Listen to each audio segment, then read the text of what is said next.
Congresswoman Ilhan Omar has apologized for tweets that were deemed anti-Semitic by Jews and other sentient humans with the ability to read.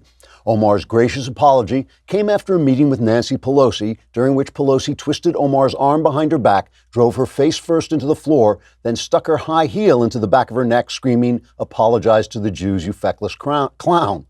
After the meeting, a smiling Omar issued her apology in a speech to a group calling itself Islamics Sorry for Insulting Semites, or ISIS.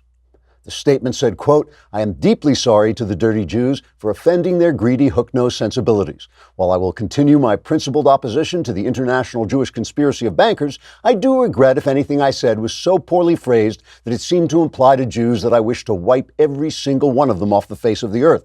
Of course, all I really want is for Jews and Palestinians to live together until there are no Jews left," unquote. Nancy Pelosi, in a separate statement she released to a mop she mistook for the Good Witch from the movie Wizard of Oz, said, quote, "It is time for all Democrats to renounce the expressions of anti-Semitism which are interfering with our party's plans to destroy the state of Israel. In the same way the Republicans stripped Steve King of his committee posts after he made a remark that could be misinterpreted as racist, we have forced a meaningless apology out of Ilhan Omar for her rampant Jew hatred, which we'll now proceed to ignore," unquote. In keeping with Pelosi's statement, Congresswoman Omar will continue to hold her coveted position on the Foreign Affairs Committee and will also continue to call for the abolishment of the Department of Homeland Security, which she says has repeatedly interfered with innocent Muslims who are simply trying to board commercial jets for the last time in their lives. Trigger warning, I'm Andrew Klavan, and this is The Andrew Klavan Show. I feel hunky-dunky, life is tickety-boo. Birds are winging, also singing hunky-dunky-doo. Ship-shape, tipsy-topsy, the world is zippity-zing. It's a wonderful day, hurrah, hooray! It makes me want to sing. Oh, hurrah, hooray! Oh, hooray, hurrah! So let's talk Jews. Despite my conversion to Christianity, I remain a fan. Jews represent about 0.2% of the world's population. Not 2%, 0.2. About 13 million people, a little more than half the population of the city of Shanghai. Yet if you made a list of the 10 most influential people to have ever lived, approximately 11 of them would be Jews, including Moses, Jesus, St. Paul, Albert Einstein, and Sigmund Freud. Not to mention Karl Marx, more's the pity. You can't win them all.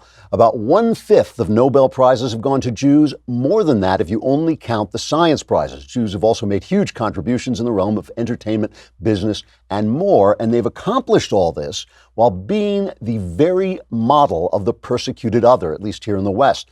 Every victim on the left wing's favorite victim list can only aspire to being as hated, excluded, and oppressed as the Jews have been throughout Western history.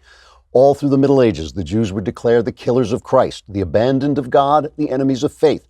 When the Crusades began in the 11th century, the Crusaders decided they couldn't expel the infidel from Jerusalem while infidels still lived in Europe, so they stopped off on the way to Outremer to slaughter the local Jews. When Mongols invaded Europe in the 13th century, the Europeans declared them one of the lost tribes of Israel, and in revenge, they slaughtered the local Jews. When the Black Death wiped out a third of Europe's population in the 14th century, you guessed it, they blamed the Jews for poisoning the wells and slaughtered them. And so on, right up to the last century when the Nazis added technology to the old tradition and very nearly eradicated God's chosen people altogether. That gave Jews some victim status, so people were nice to them for a couple of decades, but you just can't keep a mindless hatred down. And today, wherever people abandon the best principles of moral reasoning, anti-Semitism rises up like the devil's flagpole, which brings us to today's Democratic Party. And we're going to talk about that in a minute, but first let's talk about ExpressVPN. This is a gift. You know, Michael Knowles has improved my life in many ways. Like right now, he's out of town and that's improved my life, but also he recommended ExpressVPN. Oh, is he back? Sorry. But he also recommended ExpressVPN, which is so useful. I use it every single day. It takes about 90 seconds to download. It makes an online, it protects your information when you're online. It makes an online, if you're making an online purchase or accessing your email, that could put your private information at risk. But with ExpressVPN, it's an easy to use app that runs seamlessly in the background to protect your information. It only takes one click, it secures and anonymizes your internet browsing by encrypting your data and hiding your public IP address. Protecting yourself with ExpressVPN costs less than $7 a month. ExpressVPN is rated the #1 VPN service by TechRadar and comes with a 30-day money-back guarantee. Protect your online activity today and find out how you can get 3 months free at expressvpn.com/Klavan. That's expressvpn.com/Klavan for 3 months free with a 1-year package. Visit expressvpn.com/Klavan to learn more. But don't slash Klavan, spell Klavan. How do you do that? It's Klavan. So Congresswoman Ilhan Omar, in one of the least gracious apologies in the history of apologizing, she apologized for her anti-Semitic tweets. She had gone on and said that IPAC was the reason that so many politicians, the Jewish PAC, the Israeli PAC, was the reason that so many politicians supported Israel, ignoring the fact that Israel is the only free nation in the Middle East and the only nation that shares our values. She said it's all about the Benjamins, baby. It's all about the money. She's being accused of retweeting a tweet that said something about hook-nosed Jews, but I think she did that by accident, to be fair. But it's the old trope that Jewish money controls politics. It's the international conspiracy of Jews dealing out those shekels and controlling our politics. And you know, I'm cautious about this all the time because I don't like it when the left uses this dog whistle garbage to twist anything any conservative says and make it sound racist. Oh, it's secretly a dog whistle. He wants border security. He wants the rule of law. That's secretly an Hispanic dog whistle. You know, I hate when they do that. This woman, though, is the real deal. She is she's constantly calling on a boycott of Israel, which the purpose of which is to destroy Israel, essentially. She has called Israel evil. She says it's hypnotized people, so they ignore its evil. She's compared it to Iran, the theocracy in Iran, ignoring the fact that Israel gives equal rights to Muslim citizens who live there. This whole idea of the genocide, which they accuse Israel of, or apartheid, which Jimmy Carter has accused Israel of, it's total nonsense. There are occupied territories where people do not have full citizenship, but if you don't attack Israel, they don't conquer your land. Israel has always been trying to defend itself, and that is why it has taken over other parts of the Middle East. You can criticize Israel without being anti-Semitic. It should go without saying, right? But it's always a little suspicious, and there's a way to tell. Nathan Sharansky, I think it was, he had what he called the 3 Ds. Let's see what they were. There's delegitimization. In other words, it's not a legitimate country. It doesn't have a right to exist. Where else? What other country has to argue for its right to exist? What other country has to argue for its right to exist, except maybe America with the left, because they want us to be washed away by illegal immigration? But no other country has to argue that they have the right to be who they are. So it's delegitimization, and that the BDS movement is definitely a delegitimizing movement, because it's basically saying it is not right to do business with this country. This country should not exist in its form. And Ilhan Omar has said it cannot be a Jewish state and a democracy. That's delegitimizing right there. The other one is demonization, and she has called it evil. So that's the other one of the 2 Ds. When you say, it's evil or it's apartheid, that's demonizing Israel. And the other one is double standards. And boy, oh boy, has she done that, because, she just ignores the fact that of all these other countries, as one of our first 2 Muslim women congresswomen, she ignores the fact that all these Muslim countries oppress people of other religion if they don't ban them outright. And so Israel does not do that. Israel has Muslims and other people in very high offices of government, and they can be elected, they can vote, they can do all these things. And that's just not, and women, you remember women? Half the world, Israel treats women equally.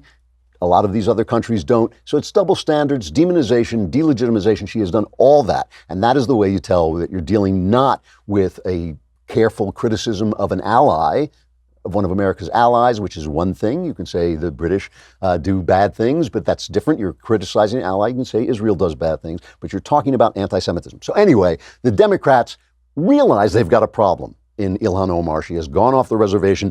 They get a lot of money a lot of donations from the Jews, and Jews support them, though God knows why at this point. I do not know why Jews support the Democrat Party. I do not know why Jews remain liberal when it's the liberals, the leftists. I won't call them liberals because they're not liberal about anything, but the leftists are increasingly anti-Semitic, but we'll get to that. So here's Nancy Pelosi. This is the whole Democrat leadership put up out a statement, and I do applaud them for that.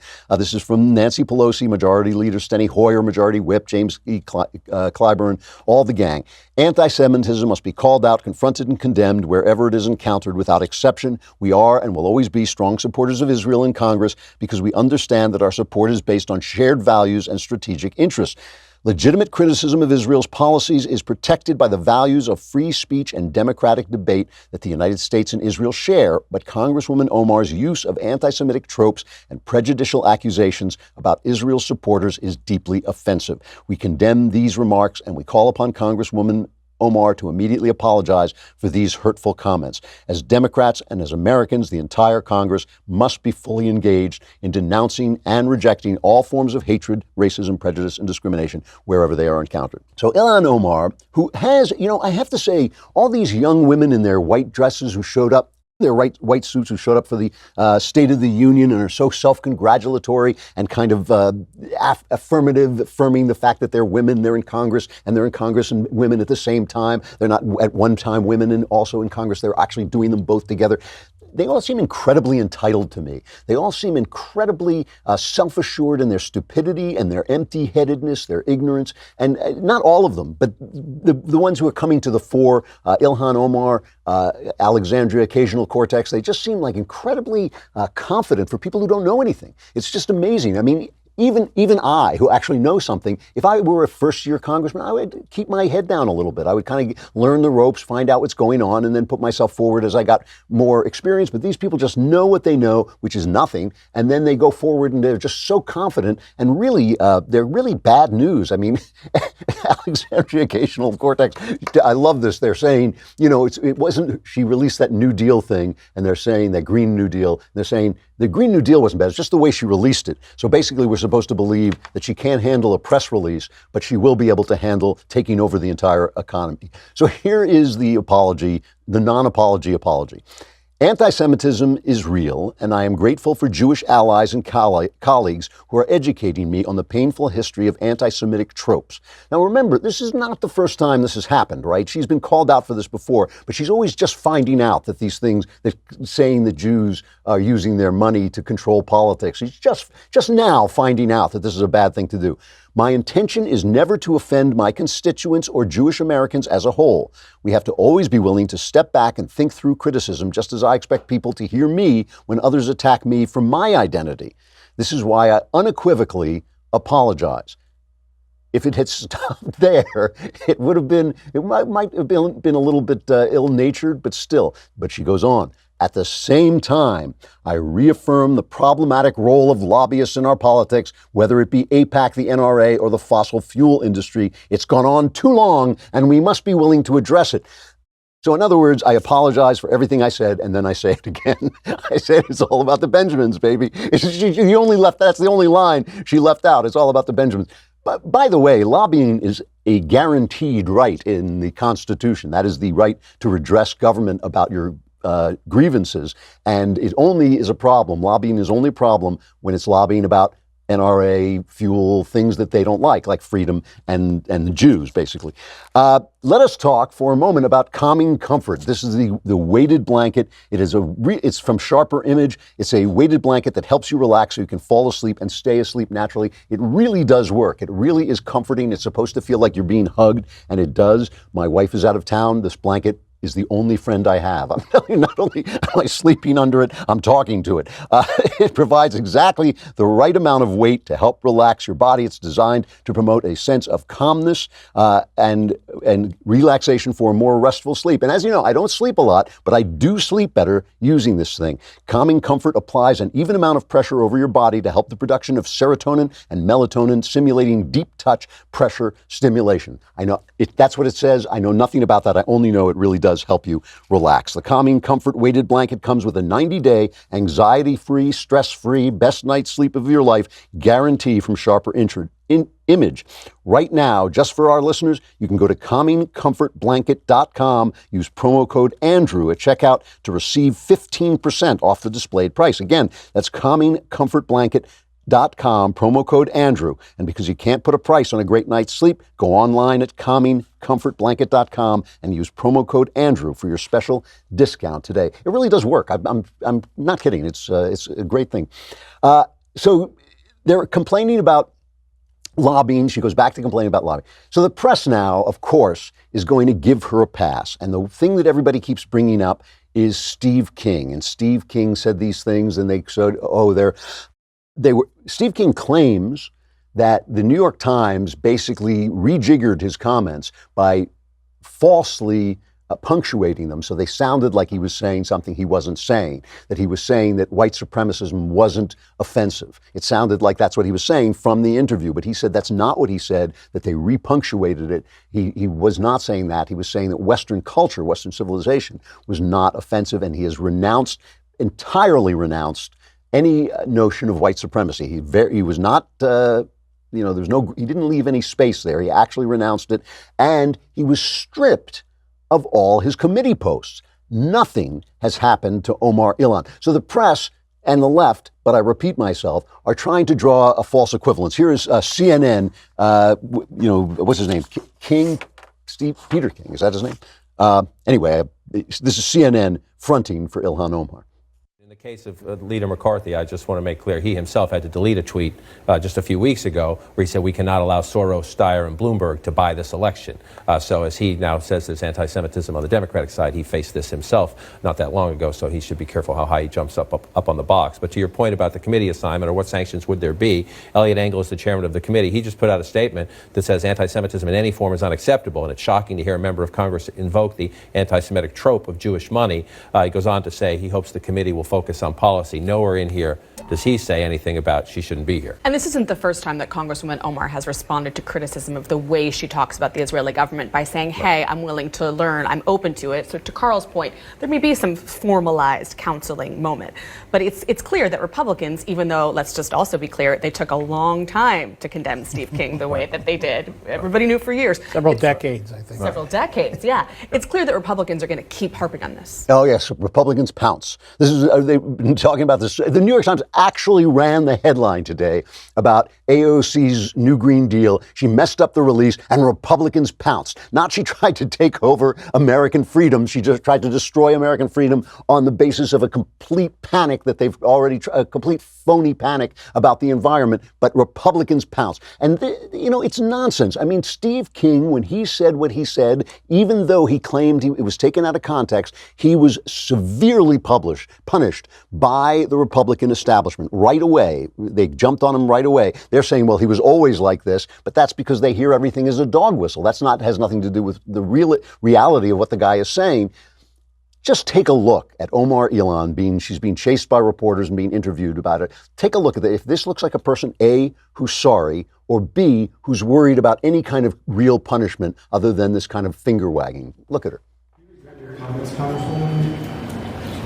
I'm pretty sure that was stated in my statement. Were you surprised by the criticism? Always surprised. Are you worried about losing committee assignments? Absolutely not. I mean, she's absolutely not worried about losing a committee assignment. Oh, I'm always surprised by criticism because she has, like AOC, she has this utter confidence born of ignorance and maybe nastiness as well. That's not a woman who looks sorry to me. That is not a woman who looks like she made a mistake. This is something she knows she's going to get away with this. Why? Because the Democrat Party is increasingly an anti-Israel and thereby, through that, an anti-Semitic party. Okay, 79%, almost 80% of Republicans sympathize more with Israel than the Palestinians, according to a Pew survey last year. Democrats, it's 27% for Israel and 25% for the Palestinians. I'm not sure what the rest of the people think. In 2016, I'm reading this from the Wall Street Journal, dozens of Black Lives Matter groups released a platform accusing Israel of genocide and apartheid. There's the demonization part again. And endorsing the boycott, there's the delegitimization part, divestment and sanctions. In 2017, the Democratic Socialists of America overwhelmingly endorsed BDS, the divestment and boycott movement, at its national conference, upon which the room erupted in chants of "From the river to the sea, Palestine will be free." And that means pushing 5 to 6 million Jews into the sea. That's what it means. It means destroying those people and destroying that country. 2 Democrats, the socialist group has propelled to Congress Rashida Tlaib and Alexandria Ocasio-Cortez. They are also anti-Israel. And you know, in a lot of ways, all week long, I've been talking about losing the idea of original sin, losing the idea that the founders knew so well. You only have to read the Federalist paper that people suck, that people are flawed, that people given power will misuse power. If you read the Federalist papers, every word virtually is trying to create this device in the Constitution that will keep people from doing what they naturally do, which is abuse each other, okay? That notion comes to us through an idea of God, which comes to us through Jesus, who comes to us through the Jews. And, you know, even the idea of the Jews killing Jesus, which makes no more sense than saying white people held slaves, all white people held slaves, or all black people commit crime, saying the Jews killed Jesus is nonsense. But even that idea is a way of denying what is the real truth, which is that mankind killed God because mankind doesn't like God, because in the face of God, they understand their own smallness and their own sinfulness and their own brokenness. The Jews and the religion that the Jews spread through the West, that formed the West, that shaped the West, that gave the West most of the good things that it has through Jesus Christ.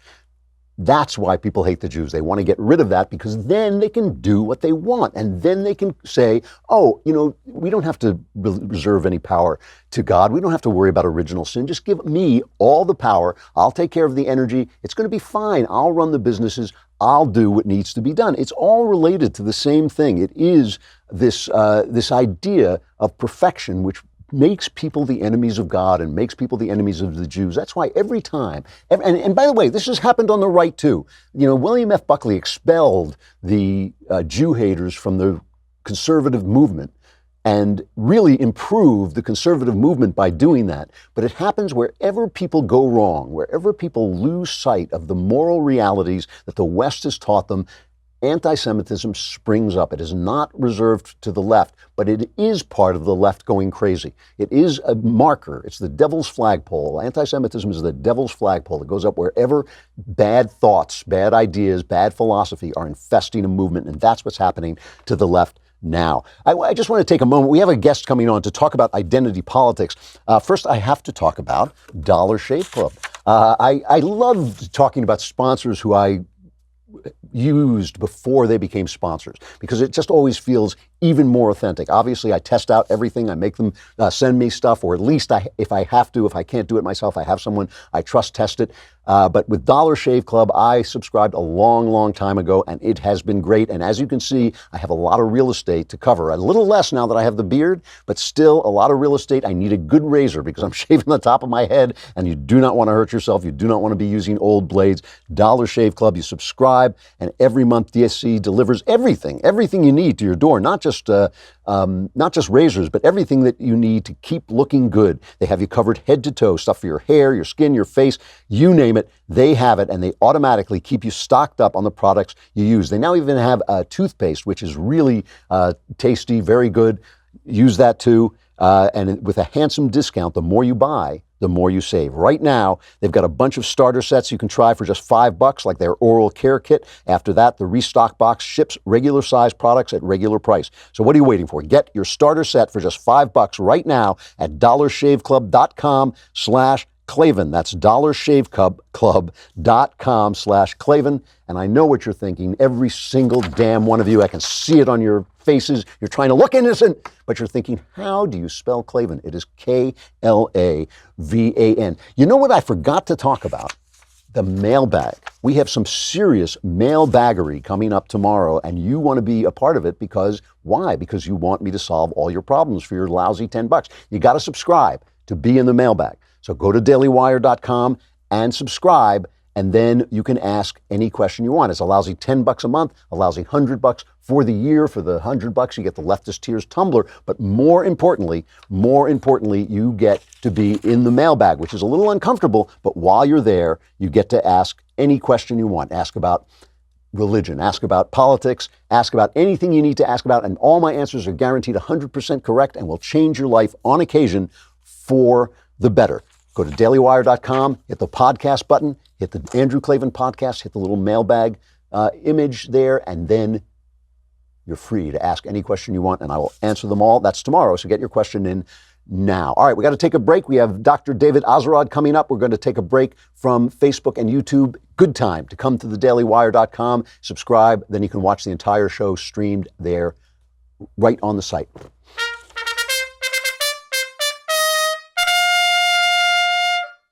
All right, Dr. David Azarad, we asked him on, he's a scholar with the Heritage Foundation. We asked him on because he has been studying the American political tradition from the founding until today, and lately he has had an emphasis on political movements, and lately he's been studying identity politics, which I think is a really, really important subject. He teaches on American conservative and progressive political thought at American University, and he writes just about everywhere. The Claremont Review of Books, which is a great review. If you're not subscribing to that, you should. National Affairs, The Times of London, Real Clear Politics, The Federalist, all the good places. Dr. Azarad, you there? Yes, I am. Thank you for having me. Well, welcome to the show. Thanks very much for coming on. Let's talk about identity politics. It seems to me to be an almost primitive tribalist movement. How did it rise after all the time when we talked about the melting pot? How did identity politics rise and basically replace that ideal? It basically started to grow out of the 60s of various radical black power, black nationalist and women's liberation movements that were very critical on the one hand of the civil rights movement and the integrationist, assimilationist push of MLK, and on the other hand of the, by comparison, more modest feminism of Betty Friedan. That was basically saying, women should go out into the workforce. And you had this radical streak. It began with the African Americans and the women, and then it spread with Asians, Hispanics, homosexuals, and has blossomed into, what is probably, I think, the most dominant ideological current in America today. And you see it by the unsurpassed power it has to silence people. The fear lives within all of us. You can criticize big government, you can criticize climate change. What you cannot do in America today is deviate from the accepted script when you're speaking of protected identity groups. It's absolutely true. I find that in and of itself egregious. I find that awful to censor people's thoughts and to kind of imprison them in their own minds with fear. But it works. It really does work. And when you can silence your opponents, you have power over them. Is there any reason they should abandon it? Unless we stand up to them and demonstrate more courage, no, why should they? Because at this point, they barely need to silence us. We first of all silence ourselves. And then, the American conservative movement and Republicans have become very good at shooting their own people in the head when they say something that the left finds offensive. I challenge you to name the last time a Democrat had to resign because he said something that conservatives found offensive. Now, Ilhan Omar now is in trouble because she said things that Democrats find offensive. But the power of identity politics remains. So what we really need on the right is more courage, and we need to find a better way to talk about this. What I found is they want you to believe that you either do identity politics or you are callously indifferent to the well-being of citizens who don't look like you. I reject that premise. I say you can sympathize and feel solidarity with any number of your fellow Americans who have been mistreated without going down this poisonous and divisive route. I mean, one of the things that is seriously affected, and this affects me, is humor.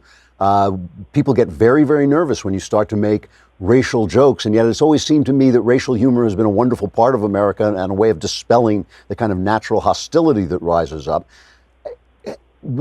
Is there a way of speaking that can't be twisted to seem bigoted?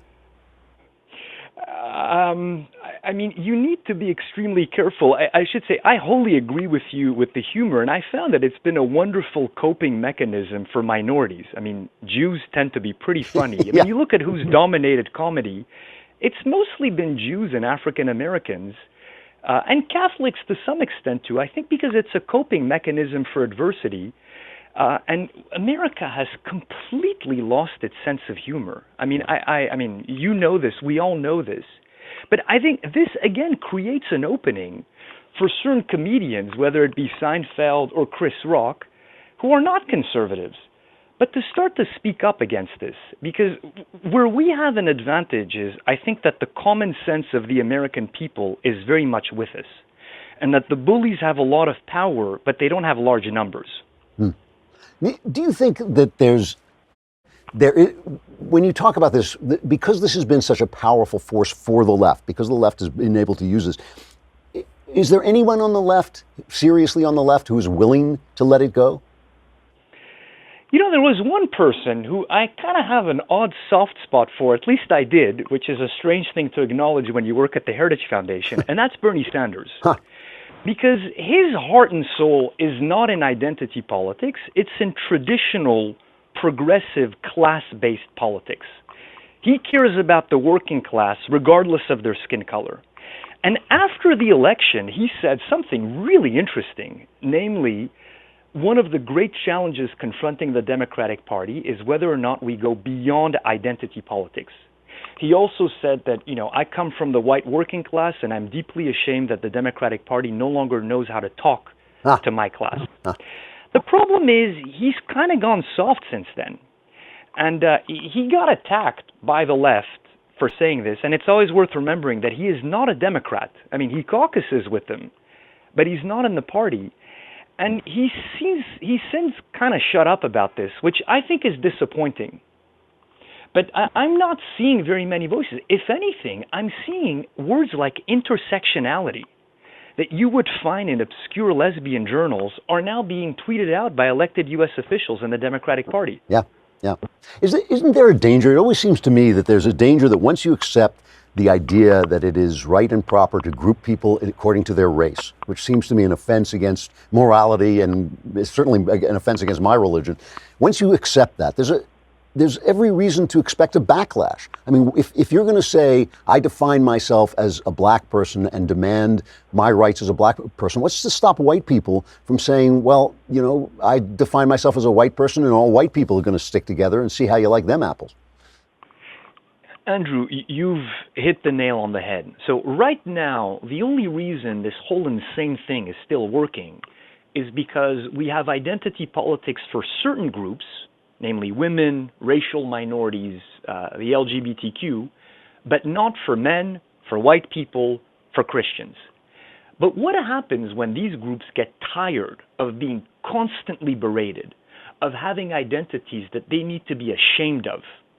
What happens if they say, we're sick and tired of this, we want identity politics for everyone? Then you get tribalism. Then you get competitive ethnopolitics. And then it seems to me you just no longer have a country. I don't see what still binds the people together. The unnatural thing for human beings to do is to overcome our differences. Right. And to view each other as fellow American citizens. So I think we should emphasize the commonalities. And you know what? The differences will naturally take care of themselves. The Jews will want to live with Jews. The Irish will want to live with Irish. That's fine. It's a free country. You don't want the law segregating people. But we're doing the exact opposite.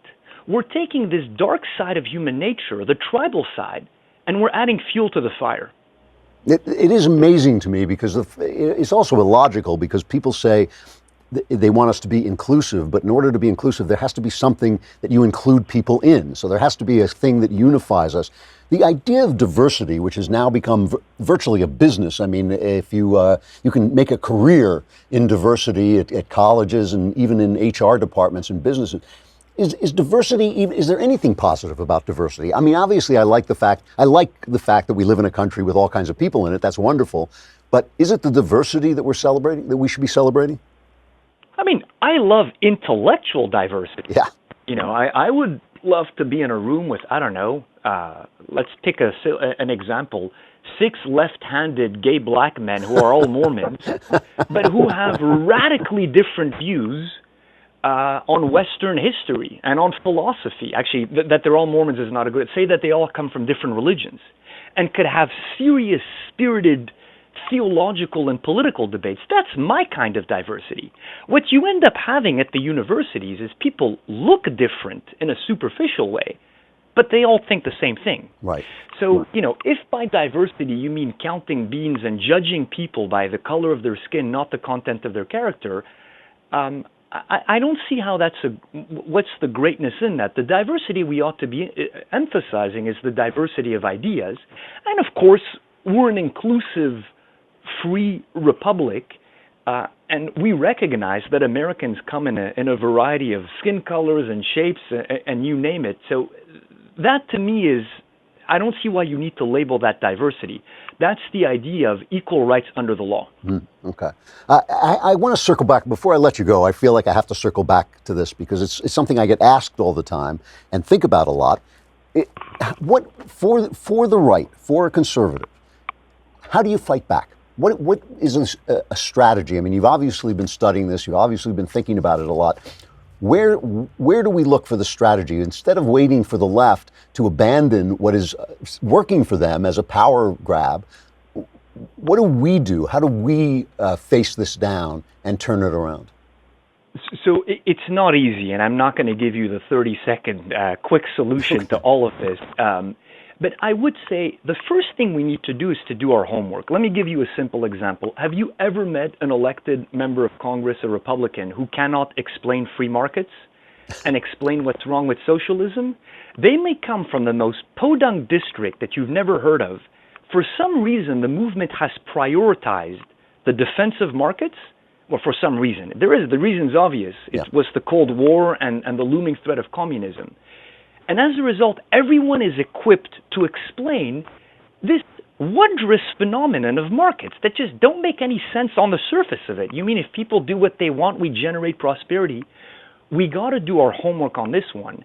And the risks are even higher, because if you flub an answer on free markets, the Club for Growth is not happy. If you flub an answer on identity politics, you lose your job. So I would say that the point is to do one's homework, and then to realize that you don't need to debate whether or not certain groups have been mistreated in the past. In the case of African Americans, it's undeniable. Undeniable. Yeah. You want to focus on, what do you propose? Do you want to promote alienation, say that America is hopelessly racist and demand special treatment? Or do you want to say the promise of America is justice for all? You are my fellow citizens. Let's fight to give you equal rights under the law. Okay, I think you're making a good point about about arguing over the markets. It really is something that we have not embraced because I think they have succeeded in terrorizing most of the right. Dr. David Azerrad from the Heritage Foundation, really interesting. Thank you very much for coming on. I hope we get to talk again. My pleasure. Thank you, Andrew. I should mention, by the way, because it's kind of breaking news, and I don't like to talk about breaking news because I want to digest it and find out what I think before I say anything, but that there is supposed to be a deal for border security. It looks like Donald Trump has already said that this is not a deal that's going to do the job. He doesn't like it, but he hasn't quite come out and said that he won't sign it. The word is that it gives $1.375 billion for the wall, a lot less than the $5.7 billion that Trump was asking for. The president said, this is from USA Today, his most recent request he said he would pay for 234 miles of new physical barrier. But late last year, when the administration indicated that it would use the money to build about 215 miles of barriers, only 100 miles of which would be new. So anyway, the Democrats have been pulling all this trickery. It's a negotiation. They have a right to negotiate too. They've been pulling all this stuff about trying to limit the number of beds so that they won't be able to incarcerate people who come over. They'll just have to let them free where they'll disappear. So it's very clear the Democrats do not want border security. There's lots of strategies for Trump now. He can shut the government down. He can wait until December when he'll have a little bit more leverage because some of Obama's sequestration cuts have kicked in. You know, I was watching yesterday, Trump went to El Paso and he had one of his big rallies, and it was amazing. I mean, it was really cold, and there were thousands and thousands, tens of thousands of people waiting outside who couldn't get in. They said there were about 8 or 10,000 who came into the arena, but all these thousands of people were outside. And Trump was really singing it. He was really doing the wall thing. Play cut number 3. Juarez had 1,200 murders. El Paso, right next door, a few feet away, had 23 murders. That's not good either. But 23 compared to 1,200. Walls work. Actually, there's nothing like them for what we're talking about. We want to stop drugs. We want to stop traffickers. We want to stop criminals from coming in. Walls save lives. Walls save tremendous numbers of lives. The biggest proponents of open borders are rich liberals and wealthy donors. These are hypocrites who oppose security for you while living their entire lives. I do too, to be honest with you. I'm guilty.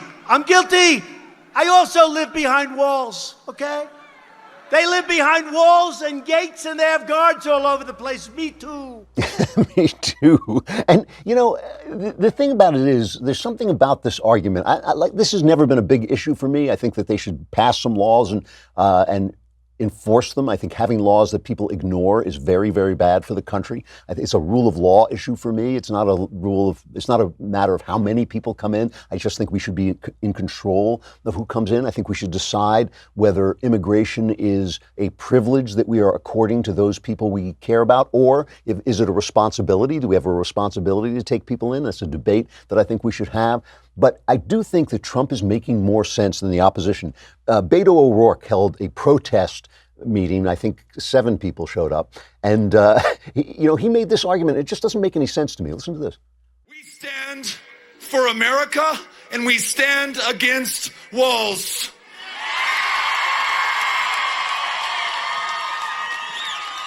We know that there is no bargain in which we can sacrifice some of our humanity to gain a little more security. We know that we deserve and will lose both of them if we do.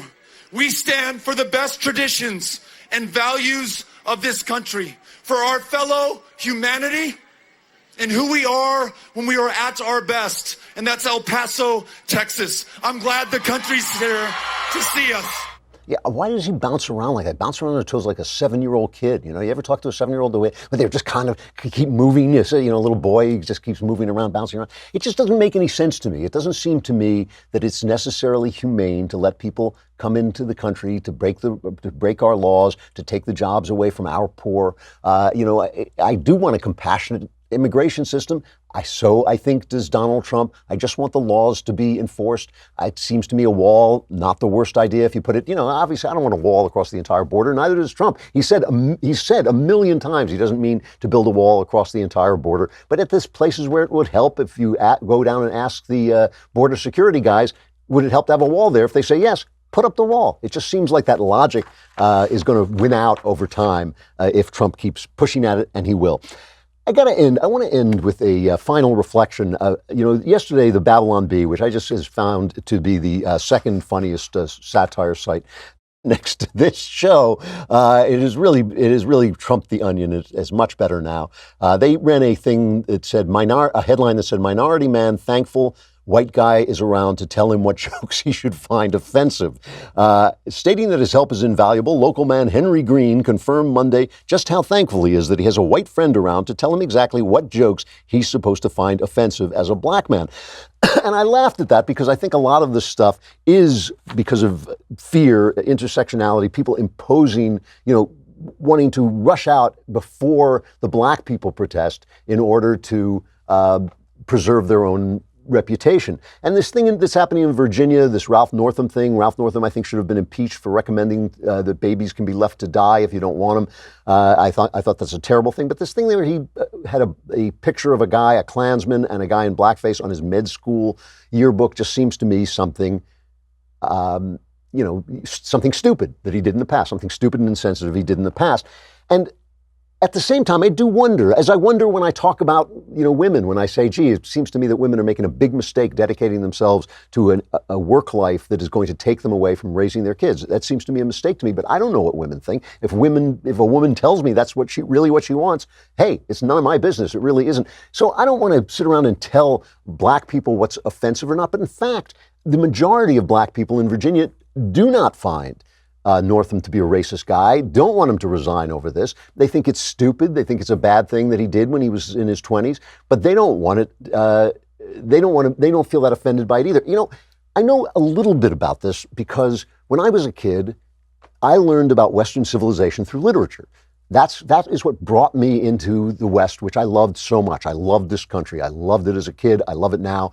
But what taught me the traditions was literature. I read my way into the traditions, and a lot of literature, because of what I said at the opening about Western civilization, a lot of it was anti-Semitic, and I was a Jew. There was a lot of stuff, Shylock and Shakespeare, Fagin in Dickens, the Jewish thief in Dickens, Robert Cohn, Hemingway. I was a huge Hemingway fan when I was a kid, and Robert Cohn was the evil, what did he call him? Jewish. He has his Jewish superiority, and he's kind of a wimp in The Sun Also Rises. So they were all there, and I realized that there was a substantial section of Western civilization that harbored anti-Semitic memes. We didn't call them memes back then, but they did.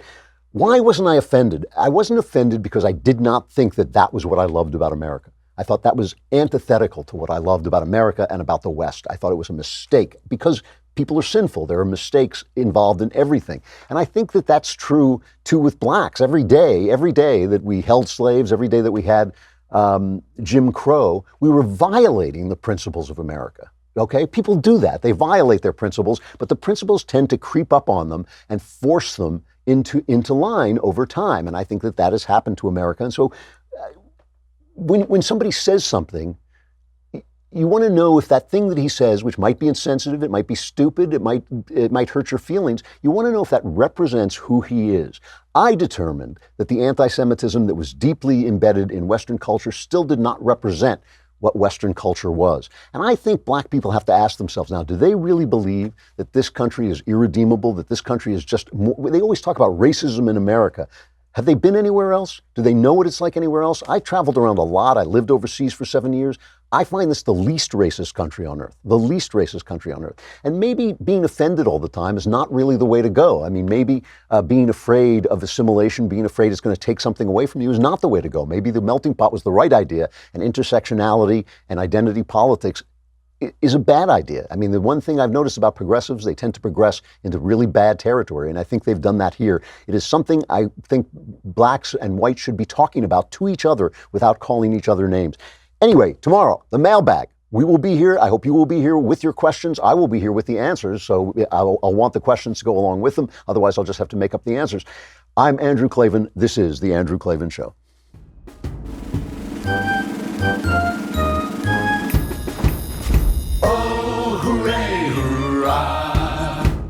The Andrew Klavan Show is produced by Robert Sterling. Executive producer, Jeremy Boring. Senior producer, Jonathan Hay. Our supervising producer is Mathis Glover, and our technical producer is Austin Stevens. Edited by Adam Sayevitz. Audio is mixed by Mike Cormina. Hair and makeup is by Jesua Alvera. And our animations are by Cynthia Angulo. Production assistant, Nick Sheehan. The Andrew Klavan Show is a Daily Wire production. Copyright Daily Wire 2019.